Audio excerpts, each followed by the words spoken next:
আসসালামু আলাইকুম। আজকে আমি আসছি একটি ব্যতিক্রমী ভিডিও নিয়ে। সেটা হচ্ছে যে আপনারা জানেন আমি মোটামুটি বেশ ওজন আমার, আমি মোটা বলতে গেলে চলে। তো বাজারে অনেক ওষুধ খুঁজছিলাম, বাট নিজেও খাওয়ার অনেক কন্ট্রোল করার চেষ্টা করছিলাম, বাট নিজের শরীরের ওজন কোনোভাবেই কমাইতে পারছিলাম না। বাট আমি কয়েকজনের পরামর্শ অনুযায়ী এবং কিছু ইউটিউব, গুগলে সার্চ করে দেখি মাশরুম বা এইসব জিনিসগুলো আসলে শরীরের জন্য অনেক উপকারী।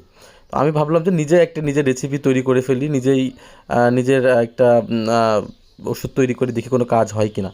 তো আমি এখানে মাশরুম নিয়েছিলাম, নিমের পাতা নিয়েছিলাম, কালো জিরে নিয়েছিলাম, জিরা নিয়েছিলাম, এলাচের ফল নিয়েছিলাম।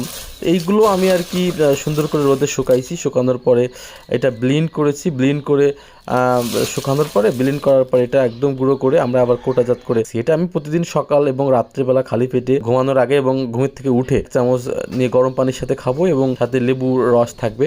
দেখি কোনো কাজ হয় কিনা বা কোনো ধরনের পরিবর্তন পাই কিনা। যদি পরিবর্তন পাই তাহলে অবশ্যই আপনাদের বিষয়টা জানাবো।